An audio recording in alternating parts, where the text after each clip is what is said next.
नमस्कार, मैं हूं आपका भाई विचित्र।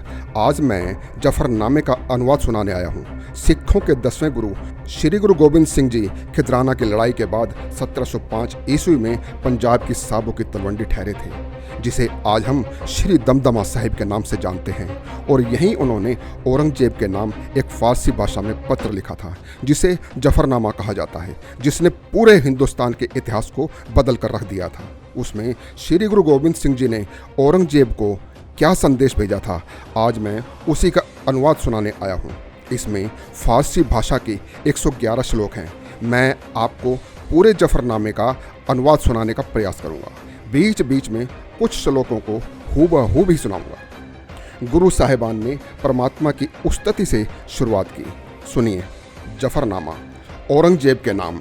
उस एक परमात्मा का हुक्म सच्चा है, उसकी जय हो। बखान 10वें गुरु के मुख से। कमाल करामात कायम करीम, रजा बख्शो राजिक रिहाकुन रहीम।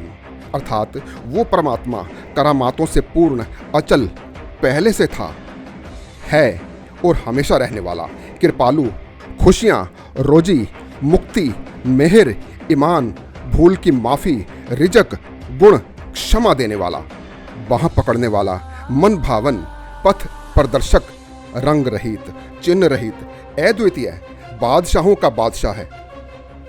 न साजो न बाजो, न फौजो न फर्श, खुदावंद बख्शिंदे ऐसी अरश। अर्थात उसके पास कोई सामान नहीं है, ना साज सज्जा, ना बाज, ना घोड़े, ना फौज, ना गलीचे, परंतु परमात्मा स्वर्ग की सुख सुविधाएं भी प्रदान कर सकता है।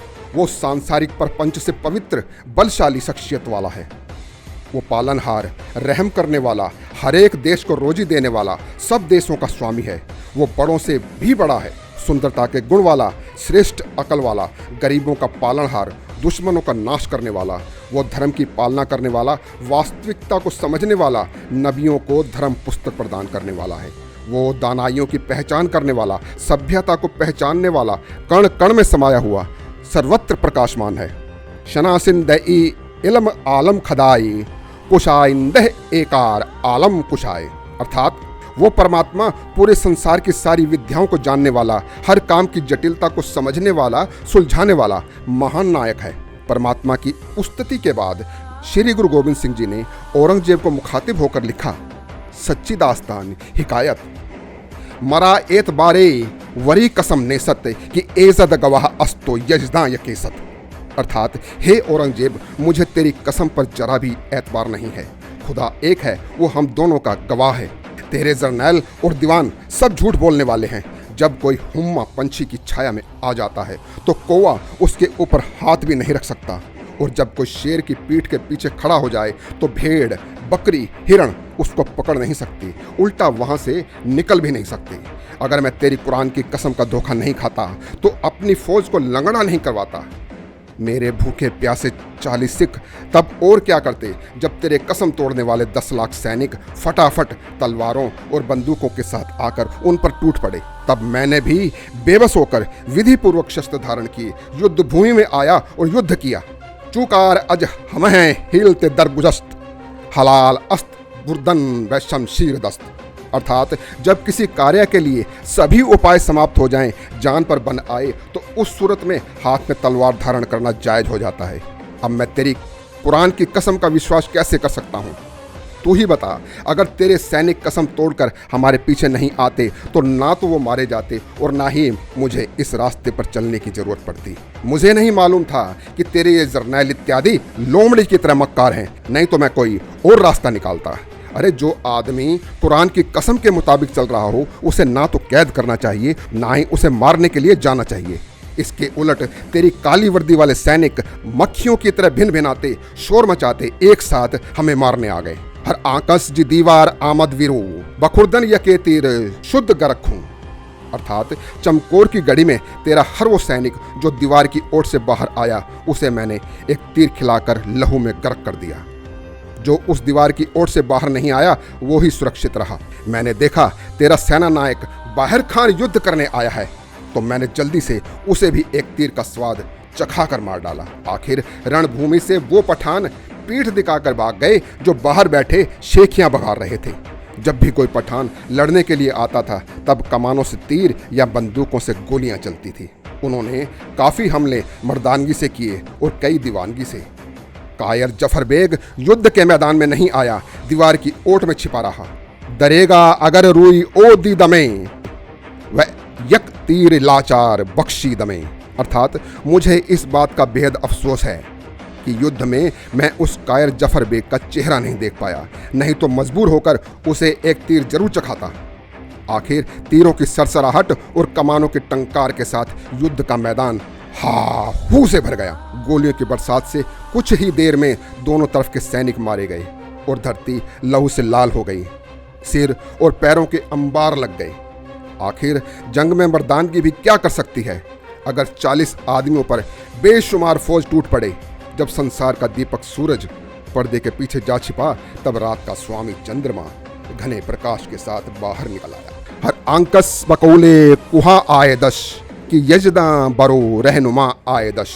अर्थात याद रहे औरंगजेब, जो आदमी कुरान की कसम खाता है परमात्मा स्वयं उसका पथ प्रदर्शन करता है, उसका बाल भी बांका नहीं होने देता, दुश्मन को मारकर उसे बाहर ले आता है। मुझे नहीं पता था कि तू इकरार तोड़ने वाला, दौलत का पुजारी और बेईमान है। तू ना तो धर्म की पालना करता है और ना ही धर्म के विधान को मानता है, ना ही तुझे परमात्मा की पहचान है और ना ही मोहम्मद पर यकीन। हर आंकस की इमा परस्ती कुनद न पैमा खुद पेशो पस्ती कुनद। अर्थात हर इंसान का अपना ईमान होता है, वो अपने इकरार से आगे पीछे नहीं होता, परंतु तेरा जरा भी विश्वास नहीं किया जा सकता। तू कुरान की कसम खाता है, परमात्मा को एक मानता है, पर अब तू कुरान की 100 कस्में भी खा ले तो मैं तब भी तेरा यकीन नहीं कर सकता। अगर तेरा कुरान पर यकीन होता तो कमर बांधकर मेरे सामने आ जाता। तू कुरान की कसम में बंधा हुआ है, कसम पूरी करने का तेरा फर्ज बनता है। अगर हजरते खुद सिताद है शबद बजानो दिले कार वाजह शबद। अर्थात हे बादशाह, अगर तू यहाँ होता तो तुझे यहाँ के हालातों का खुद ही पता चल जाता। अब तुझे चाहिए कि जो तूने कसम खाई है अपने उन कामों को पूरा करे, अपने लिखे अनुसार विचार करे। मैं तुझे पत्र लिख रहा हूँ जो तेरे पास पहुँच जाएगा। परमात्मा चाहेंगे तो ये काम सुखपूर्वक पूरा हो जाएगा। इंसान वो होता है जो वचन का पक्का हो, ऐसा नहीं कि पेट में कुछ हो और मुंह पर कुछ। कि काजी मरा गुफ्त बेहू नयम अगर रास्ती खुद बेयारी कदम। अर्थात जो तेरे काजी ने मुझे कुरान की कसम वाला कसमनामा लिख कर दिया था, मैं उससे बाहर नहीं हूँ। अगर तुझ में सच्चाई है तो यहाँ आकर पैर रख। अगर तुझे कुरान वाला कसमनामा चाहिए तो मैं वो भी तुझे दिखा सकता हूँ। हे बादशाह, अगर तू यहाँ कांगड़ में आता है तो हमारी आपस में मुलाकात हो सकती है। तुझे यहाँ आने में कोई खतरा नहीं है, क्योंकि पूरी बराड़ कौम मेरे हुक्म में है। तू यहाँ आए तो हमारी जुबानी बात हो सकती है और मैं तेरे ऊपर मेहरबानी भी कर सकता हूँ। बस एक अच्छा सा सुंदर हजारी घोड़ा ले आना और मुझसे ये इलाका ले जाना। शाहीन शाह च बंदरे चाकरेम अगर हुक्म आयद बजा हाजरेम। अर्थात मैं बादशाहों के बादशाह का सेवक और नौकर हूँ। अगर उसका हुक्म आ जाए तो मैं जान समेत जिंदा शरीर तेरे पास आ जाऊँगा। अगर तू परमात्मा की पूजा करने वाला है तो इस काम को करने में सुस्ती मत करना। तुझे चाहिए कि परमात्मा को पहचाने और किसी को दुखी ना करे। तू गद्दी नशीन बादशाह है, कायनात का सरदार है। तेरा इंसाफ अजीब है, तेरी अच्छाइयाँ भी अजीब हैं, तेरा न्याय भी अजीब है, तेरी धर्म पालना भी अजीब है। सचमुच तेरी सरदारी पर अफसोस है और 100 बार अफसोस है कि अजब अस्त तकवा शुमा बजुज रास्ती सुखन गुफ्तन जया। अर्थात तेरी उपलब्धियां बहुत अजीब हैं। झूठ बोलना नुकसानदेह होता है। तो किसी का खून करने के लिए निर्दयी होकर तलवार मत चला, क्योंकि तेरा भी एक दिन परमात्मा की तलवार से खून बहेगा। हे बंदे, तू किसी अहंकार में मत रह, परमात्मा को पहचान। वो बेपरवाह है, उसे किसी की खुशामद नहीं चाहिए। वो बहुत निडर है, धरती से आकाश तक का सच्चा बादशाह है, स्वामी है।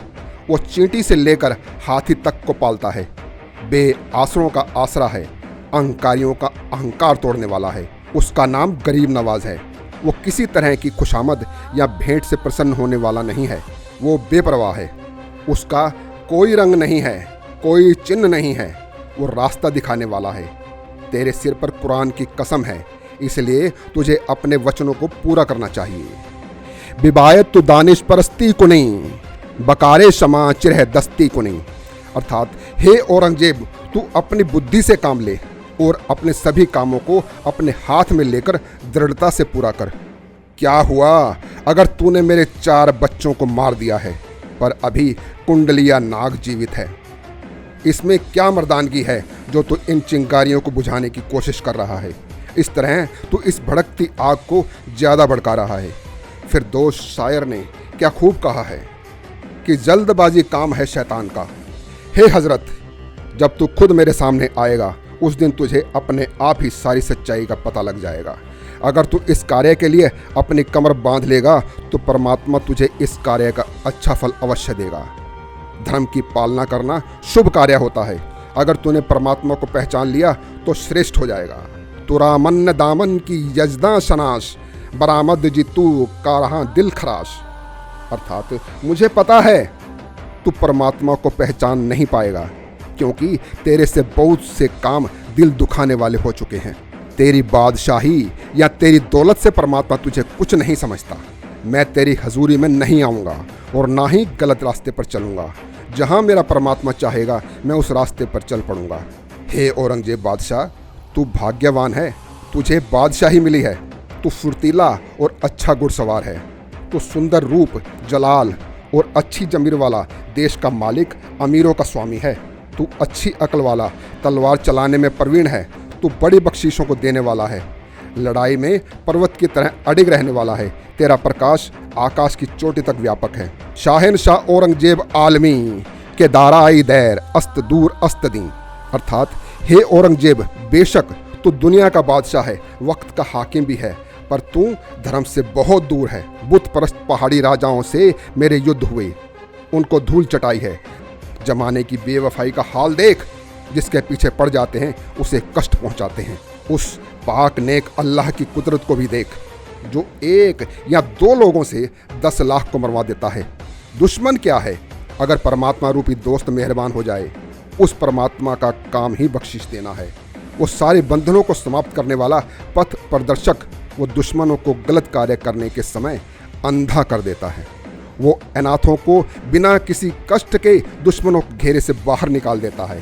हर वो आदमी जो सच्चाई पर चलता है, परमात्मा उसी पर कृपा करते हैं। कसे खिदमत आयद बसे कल्बो जां, खुदावंद बख्शीद बरवैं अमा। अर्थात अगर कोई दिलो जान से परमात्मा की सेवा में रहता है तो परमात्मा उस पर हमेशा निगाहबान रहता है। परमात्मा जिस पर रहम करता है उसके साथ कोई दुश्मन चालाकी नहीं कर सकता। बेशक 1 के ऊपर 1 लाख आदमी चढ़कर आ जाएं तो भी परमात्मा उसकी रखवाली करता है। अगर तेरी नज़र फौज और धन दौलत पर है तो मेरी नज़र परमात्मा के निगाह करम पर है। अगर तुझे मुल्क और माल का अहंकार है तो मुझे परमात्मा की ओट का मान है। तू अहंकारी मत बन, ये संसार एक सराय है, ये समय गुजरता जा रहा है। तू इस जमाने की बेवफाई के चक्कर को देख, ये समय हर मकान और उस मकान में रहने वालों के ऊपर से गुजरता जा रहा है। अगर तू बहुत बलवान है तो गरीबों को दुख ना दे, अपनी किसी जिद के कारण उनकी चमड़ी मत उतार। आखिर में गुरुजी ने औरंगजेब को लिखा, कसम दुश्मनी गर हजार आवरद न यक मुई ओरा एजार आवरद। अर्थात अगर परमात्मा जैसा दोस्त हो तो दुश्मन क्या कर सकता है? चाहे दुश्मन 100 गुना दुश्मनी निभाता रहे, अगर दुश्मन हजारों की तादाद में भी क्यों ना आ जाए, तब भी वो उसको बाल के बराबर भी दुख नहीं दे सकता। जब इस ऐतिहासिक जफरनामे को औरंगजेब ने पढ़ा तो उसे पंजाब के हालातों की वास्तविक स्थिति का पता चला। उसके मनसबदारों ने उसे भ्रमित कर रखा था। उसने अपनी बर्बरता वाले सभी आदेशों को वापस ले लिया और उन पर रोक लगा दी। कुछ ही महीनों बाद 20 फरवरी 1707 ईस्वी को अहमदनगर में औरंगजेब की मृत्यु हो गई। पूरे भारत में मुगलों की बर्बरता पूरी तरह समाप्त हो गई। गुरु साहिबान को राजकीय सम्मान मिला। तो ये था गुरु साहिबान के जफरनामे का हिंदी अनुवाद। आपको कैसा लगा मुझे ज़रूर बताइएगा।